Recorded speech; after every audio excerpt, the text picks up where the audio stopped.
Je me souviens encore de ce jour où tout a basculé. Anaïs m'a regardé droit dans les yeux. Son sourire narquois dissimulant une tempête que je n'avais pas vue venir. Et elle a murmuré, « Tu crois vraiment que tu peux me battre ? » Emma ? Ces mots ont claqué comme un coup de fouet. Mais au fond de moi, quelque chose s'est brisé, pas de colère, mais d'un sentiment plus profond, plus dangereux. Je m'appelle Emma Laurent. Et j'étudie le droit à la Sorbonne, à Paris. La vie ici est un tourbillon incessant de débats acharnés. De nuits blanches sur des codes civils et de rivalités qui forgent ou brisent les âmes. J'ai toujours été la première de ma promotion. Celle que les professeurs citent en exemple. Avec mes notes impeccables et mon ambition forgée dans l'acier. Mes parents, avocats renommés dans le quartier de Saint-Germain-des-Prés, m'ont élevée pour exceller. Pour ne jamais montrer de faiblesse. Mais Anaïs Ruiz est arrivée comme un ouragan espagnol dans cette mer de rationalité française. Elle venait de Madrid, avec cet accent chantant qui mêlait le feu de l'Andalousie à la précision d'une lame. À 22 ans, comme moi, elle arborait une beauté sauvage, cheveux noirs cascadant en boucles rebelles, yeux sombres qui semblaient percer les secrets les plus enfouis, et une peau hâlée qui évoquait les plages de la Costa Brava. Anaïs n'était pas seulement brillante, elle était passionnée. Imprévisible. Avec cette intensité latine qui rendait chaque argument en cours un spectacle théâtral. Dès le premier séminaire de droit constitutionnel, nos regards se sont croisés comme des épées. Elle a contesté ma réponse sur la VE République avec une fougue qui m'a déstabilisée. Emma, tu parles comme un manuel ? Mais où est la vie là-dedans ? Avait-elle lancé, provoquant des rires étouffés dans l'amphithéâtre. J'ai riposté. Bien sûr. Avec des faits irréfutables. Mais intérieurement, je bouillonnais. Qui était-elle pour me défier ainsi ? Nos affrontements sont devenus légendaires. En cours de droit pénal, elle défendait les causes perdues avec une empathie qui frôlait le romantisme, tandis que je prônais la logique implacable de la loi. La justice n'est pas un poème. Anaïs. C'est un système. Lui ai-je jeté un jour ? Sous les yeux médusés de nos camarades. Elle a ri. D'un rire chaud et moqueur, qui m'a hanté toute la nuit. Pourquoi ce son résonnait-il en moi comme une mélodie interdite ? Je me convainquais que c'était de la haine. Pure et simple.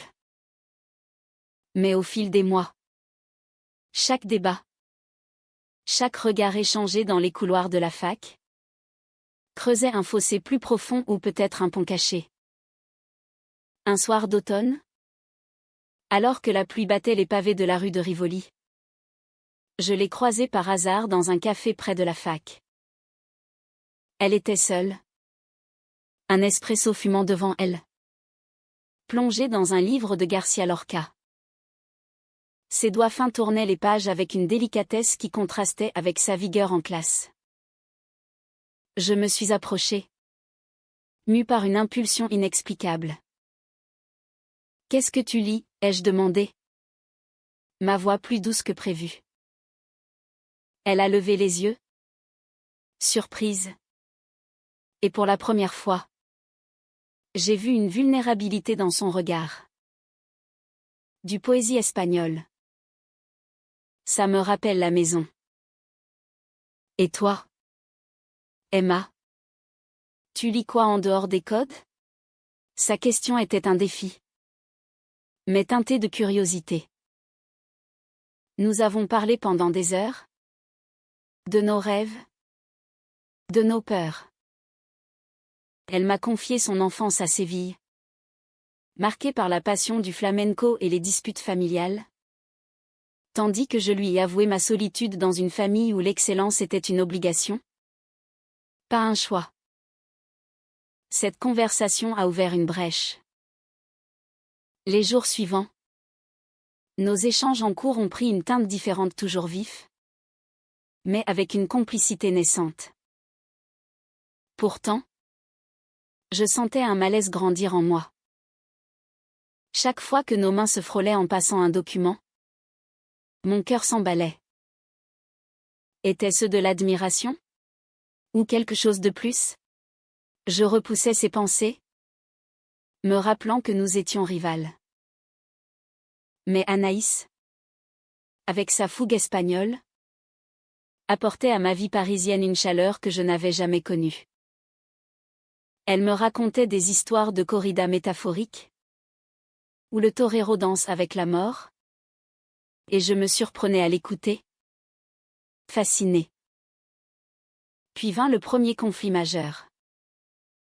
Lors d'un projet de groupe sur les droits humains, Anaïs a proposé une approche radicale, inspirée des mouvements sociaux en Espagne. J'ai objecté, arguant que c'était trop idéaliste pour un cadre français. La dispute a éclaté en pleine salle de travail, nos voix montant en crescendo. « Tu es si froide, Emma. La loi sans cœur n'est que tyrannie. » a-t-elle crié. Blessée, j'ai répliqué, et ton cœur sans raison n'est que chaos. Elle est partie en claquant la porte, me laissant seule avec un vide inexplicable. Cette nuit-là, je n'ai pas dormi, tourmentée par son absence. Était-ce vraiment de la rivalité? Ou le début d'une chute libre? Les semaines passèrent, et nos interactions devinrent sporadiques, chargées de tension. Je la voyais rire avec d'autres étudiants, et une jalousie sournoise s'insinuait en moi. Pourquoi cela me touchait-il autant? Un jour, lors d'un débat sur l'égalité des genres, Anaïs a défendu avec ardeur les droits des minorités sexuelles, citant des exemples de discrimination en France et en Espagne. Ces mots ont résonné en moi comme un écho personnel. Avais-je toujours réprimé une partie de moi-même? Ma famille, conservatrice malgré son vernis progressiste, n'aurait jamais accepté une telle vérité. C'est alors que le secret d'Anaïs a commencé à se révéler. J'ai surpris une conversation téléphonique dans les jardins du Luxembourg. Elle parlait en espagnol, la voix tremblante, « Mama. Je ne peux pas le dire à papa. Il ne comprendra pas. » Intriguée, j'ai feint de ne rien entendre, mais cela a semé le doute. Que cachait-elle? Était-ce lié à sa passion dévorante? À cette intensité qui la rendait si magnétique? Le doute s'est transformé en obsession. Chaque regard d'Anaïs me faisait vaciller, comme si elle lisait en moi des secrets que je n'osais pas admettre. Je me surprenais à la chercher dans les couloirs bondés de la fac, mon cœur battant la chamade à l'idée de croiser ses yeux sombres. Mais notre rivalité persistait, masquant cette attraction naissante sous des joutes verbales acérées.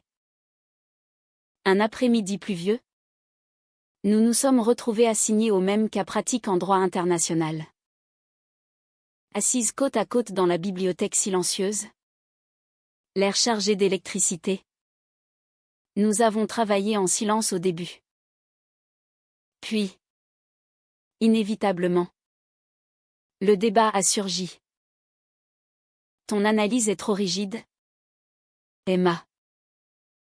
Le monde n'est pas noir et blanc, a-t-elle dit, sa main effleurant la mienne par accident.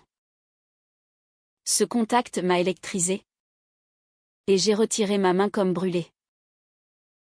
Et la tienne est trop émotive? Anaïs. La loi exige de la clarté, pas des sentiments. Nos voix basses portaient une tension palpable, et pour la première fois, j'ai vu une lueur de confusion dans son regard. Était-ce le reflet de la mienne? Ce soir-là, Elle m'a invité à une soirée chez elle. Dans un petit appartement du Marais. Pour enterrer la hache de guerre? A-t-elle plaisanté? J'ai accepté. Curieuse et terrifiée. L'appartement était un mélange éclectique, posters de flamenco. Livres en espagnol et français. Et une guitare appuyée contre le mur. Anaïs a préparé un dîner simple tapas revisité à la française et nous avons bu du vin rouge. Parlant de tout et de rien. Elle m'a raconté son arrivée en France. Fuyant une famille étouffante où les traditions espagnoles pesaient comme des chaînes. Mon père est un homme fier. Emma. Il rêve d'une fille mariée à un bon parti. Pas d'une avocate rebelle. Sa voix s'est brisée, révélant une fêlure. Touchée. Je lui ai confié mes propres chaînes, la pression familiale. Le sentiment d'être une marionnette dans un théâtre d'ambition. Au fil de la soirée, l'atmosphère s'est alourdie de non-dits. Nos rires se sont mués en silence chargé. Nos regards se croisant plus longtemps que nécessaire. Quand elle a posé sa main sur la mienne, intentionnellement cette fois, j'ai senti mon monde basculer. Emma. Pourquoi nous battons-nous autant? A-t-elle murmuré. Paniquée. J'ai retiré ma main. Parce que c'est ce que nous sommes, des rivales. Mais au fond, je savais que c'était un mensonge. En rentrant chez moi, sous les lumières de Paris, je me suis effondrée en larmes. Qu'était ce sentiment qui me consumait? Les jours suivants ont été un tourbillon de confusion. En cours, nos échanges étaient polis, mais sous-tendus d'une intimité naissante. Pourtant, un malentendu a tout fait dérailler. J'ai entendu des rumeurs, Anaïs sortait avec un étudiant de notre promotion. Un garçon charmant nommé Julien. La jalousie m'a submergée comme une vague. Était-ce vrai? Lors d'une pause café? Je l'ai confronté. J'ai entendu pour Julien. Félicitations. Ai-je dit d'un ton acide. Elle a pâli. Ce n'est pas ce que tu crois. Emma. C'est compliqué. Furieuse. Je l'ai accusée de jouer un double jeu. Tu flirtes avec moi et tu sors avec lui? Typique de ta passion espagnole? Sans engagement. Les mots ont dépassé ma pensée. Blessant et injuste. Anaïs a reculé. Les yeux emplis de larmes. Tu ne sais rien de moi. Emma. Absolument rien. Ce fut le début d'une guerre froide. Elle m'évitait. Et je faisais de même. Mais la douleur était insoutenable. Un soir, seule dans ma chambre, j'ai fouillé sur les réseaux sociaux. J'ai découvert des photos d'Anaïs en Espagne, avec une jeune femme aux cheveux courts, enlacée lors d'un festival. Le caption, mis à mort. Para siempre. Mon cœur s'est serré. Était-ce une ex? Anaïs était-elle comme moi? Attirée par les femmes? Cette révélation m'a plongée dans un abîme de questions. Pourquoi ne m'avait-elle rien dit? Était-ce le secret qu'elle cachait à sa famille? Poussée par le désespoir? Je l'ai appelée. Nous devons parler. Nous nous sommes retrouvés au jardin des Tuileries. Sous un ciel gris. Anaïs est arrivée. Les traits tirés. Emma. Julien n'est qu'un ami. Il m'aide à couvrir la vérité. Elle a hésité. Puis avoué, j'aime les femmes. Ma famille ne l'accepterait jamais. En Espagne, c'est encore tabou dans certains cercles. Ces mots ont résonné comme un écho à mes propres tourments.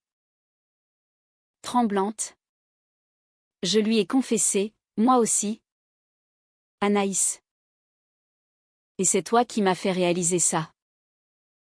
Nous nous sommes enlacés. Nos larmes se mêlant à la pluie fine. Ce fut notre premier baiser. Doux et hésitant. Sous les statues impassibles du jardin. Mais la joie fut éphémère. Le lendemain, un appel de ma mère a tout chamboulé. Emma. Nous avons entendu des rumeurs sur toi et cet Espagnol. Concentre-toi sur tes études. Pas sur des distractions. Paniqué. J'ai nié. Mais le doute s'est insinué. Étais-je prête à affronter le monde pour elle? Anaïs, de son côté, luttait contre ses démons familiaux. Son père lui avait écrit, exigeant qu'elle rentre pour un mariage arrangé potentiel. Je ne peux pas le décevoir? Emma. C'est ma culture. Ma racine. Nos rencontres devinrent clandestines, chargées de passion et de peur. Chaque caresse, chaque mot d'amour était un acte de rébellion. Pourtant, les conflits s'accumulaient. Lors d'un examen crucial, Anaïs a été accusée de plagiat une note que j'avais partagée avec elle par inadvertance. Les soupçons se sont tournés vers moi. Tu m'as piégé pour m'éliminer, a-t-elle hurlé lors d'une confrontation explosive. Blessée. J'ai nié. Mais le mal était fait. La confiance s'effritait. La trahison présumée a creusé un gouffre entre nous. Anaïs me regardait désormais avec un mélange de douleur et de méfiance. Ses yeux sombres voilés d'un chagrin que je ne pouvais effacer. Je me sentais coupable, même innocente, car notre relation naissante avait semé le chaos dans nos vies si ordonnées. Les jours suivants furent un calvaire. À la fac, nous nous évitions comme des ombres, mais chaque cours partagé était une torture. Lors d'un séminaire sur l'éthique juridique, le professeur a posé une question sur les conflits d'intérêts. Anaïs a répondu avec une passion contenue, parfois. Le cœur l'emporte sur la raison. Mais cela peut détruire tout. Ces mots m'étaient destinés. Un poignard invisible.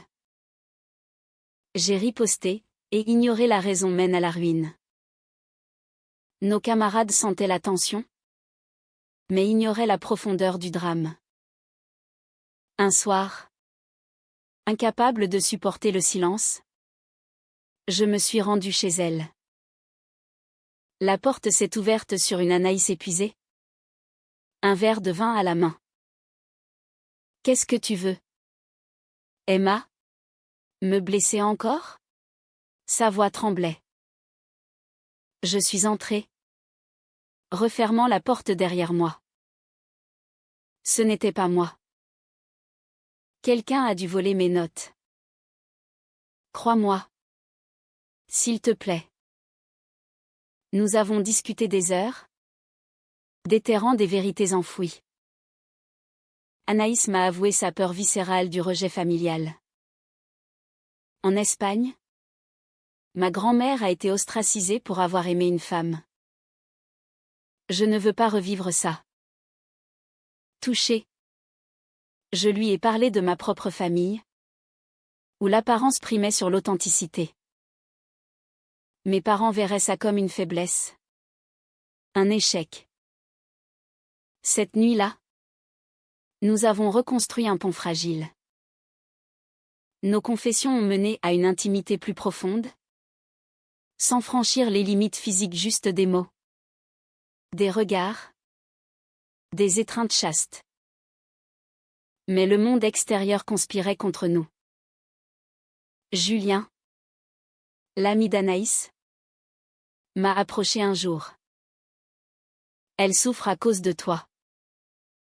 Laisse-la partir si tu n'es pas prête. Ces mots ont semé le doute. Étais-je prête? Puis vint le choc, une lettre anonyme glissée sous ma porte. Anaïs te manipule. Elle utilise ton attirance pour te surpasser en cours. Mon cœur s'est arrêté. Était-ce possible? Folle de rage. Je l'ai confrontée dans un café bondé. C'est vrai? Tu joues avec moi pour m'évincer? Anaïs a blêmi. Comment oses-tu? Après tout ce que je t'ai confié. La dispute a éclaté, attirant les regards. Elle est partie en larmes, me laissant seule avec mes doutes. La vérité a émergé lentement. En enquêtant, j'ai découvert que la lettre venait d'une camarade jalouse, Sophie, qui nous enviait nos notes. Mais le mal était fait. Anaïs s'était refermée, refusant mes appels. Désespérée, je me suis rendue à une fête étudiante où elle était. Là, je l'ai vue danser avec une énergie frénétique, évoquant le flamenco de ses racines. Nos regards se sont croisés, et j'ai vu la douleur sous son masque. Je l'ai entraînée dehors, sous les étoiles de Paris. Pardon? Anaïs. J'ai eu peur. Peur de ce que je ressens. Elle a hésité. Puis murmuré, moi aussi. Mais la peur nous détruit. Nous avons décidé de nous donner une chance. En secret. Nos rendez-vous devinrent des oasis, promenades le long de la Seine. Discussions sur la littérature, elle adorait Lorca. Moi Baudelaire. Sa passion espagnole infusait nos moments, avec des histoires de fêtes andalouses et de cœurs ardents. Pourtant, les ombres planaient. Mon père a découvert un message sur mon téléphone. Qui est cette Anaïs? Concentre-toi. Emma. Ou tu perdras tout. La pression montait. Le point de non-retour arriva lors d'un voyage d'études à Strasbourg. Assignés à la même chambre, la tension était palpable. Une nuit.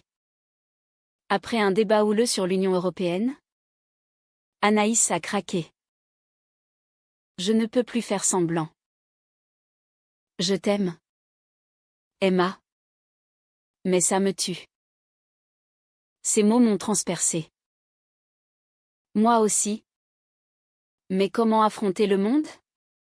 Nous avons passé la nuit à parler, à pleurer, à nous soutenir.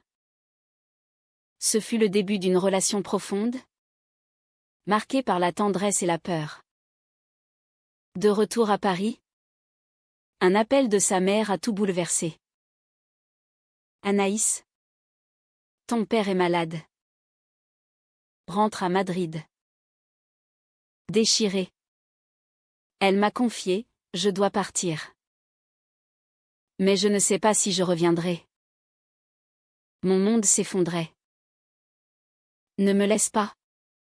Ai-je supplié. Mais elle a choisi la famille, me laissant briser. Les mois suivants furent un vide abyssal. Je me plongeais dans les études, mais chaque livre me rappelait elle. Puis, une lettre arriva, Emma. Je reviens. J'ai dit la vérité à ma famille. C'était dur, mais je suis libre maintenant. Le soulagement m'a submergé. Mais était-ce trop tard? Le retour d'Anaïs fut comme un rayon de soleil perçant les nuages parisiens. Elle apparut à la fac, plus déterminée que jamais, ses yeux sombres brillant d'une nouvelle force. J'ai affronté mes démons. Emma. À ton tour. Ces mots étaient un défi, mais teintés d'amour. Nous reprîmes notre relation avec prudence, mais la passion refoulée éclata. Nos débats en cours reprirent, mais maintenant imprégnés d'une complicité secrète. Pourtant, les conflits n'étaient pas finis. Sophie, la jalouse, répandit des rumeurs sur nous, transformant notre secret en ragot public. Emma et Anaïs? C'est pour ça qu'elles se disputent tant. Les regards en coin. Les murmures tout devint oppressants. Confrontée. Sophie avoua, j'étais jalouse de votre talent. Pardon. Mais le dommage était fait. Mes parents m'appelèrent Emma. Ces rumeurs. C'est vrai? Tremblante. J'admis, oui. J'aime Anaïs. Le silence au bout du fil fut assourdissant. Nous en parlerons en famille. Anaïs, de son côté, affrontait le backlash culturel. Des amis espagnols la jugeaient, tu trahis tes racines. Le climax survint lors d'un procès simulé à la fac, où nous étions adversaires. Le thème, discrimination sexuelle. Anaïs défendait la plaignante, moi l'accusée. Le débat fut féroce. Nos arguments chargés d'émotions personnelles. La société évolue. Mais les cœurs restent prisonniers, cria-t-elle. Et ignorer la loi mène au chaos, répliquai-je. À la fin, le jury la déclara vainqueur. Blessée dans mon orgueil, je l'accusai, tu as utilisé notre histoire pour gagner. Furieuse. Elle répondit, et toi? Tu nies tes sentiments pour exceller. La dispute dégénéra en une confrontation privée. Peut-être que nous sommes trop différentes? Emma. Ton rationalisme français contre ma passion espagnole. Les larmes coulaient. Non. C'est ce qui nous rend fortes. Mais elle partit, me laissant seule. Le lendemain, un accident, Anaïs glissa sur les pavés mouillés, se blessant légèrement. À l'hôpital, je la rejoignis, paniquée. Je t'aime trop pour te perdre. Elle sourit faiblement, moi aussi. Affrontons le monde ensemble. Mais la trahison ultime vint de l'intérieur. Julien, jaloux secrètement d'Anaïs, révéla notre secret à sa famille espagnole. Son père appela, rentre ou tu es déshéritée. Déchirée. Anaïs hésita. Je ne peux abandonner ma famille. Mon cœur se brisa. Choisis. Anaïs. Eux ou nous. Elle choisit de partir, me laissant effondrée. Les semaines suivantes furent un enfer. Je questionnais tout, étais-je digne d'amour? Puis, une révélation, Julien avoua sa jalousie. Furieuse, je le confrontai. Mais le mal était irréparable.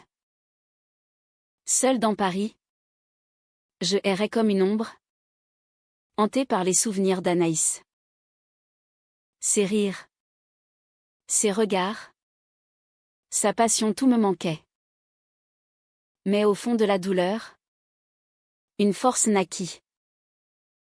Je décidai d'affronter ma famille. Je suis qui je suis, déclarai-je à mes parents. Après des discussions tendues, ils acceptèrent, à contre-cœur. Nous t'aimons, Emma. Des mois passèrent. Anaïs revint. Changée. J'ai négocié avec ma famille. Ils acceptent. Lentement. Nous nous retrouvâmes au bord de la Seine. Sous la pluie. Pardon pour tout. Nos étreintes scellèrent une réconciliation profonde. Notre relation fleurit, mêlant raison et passion.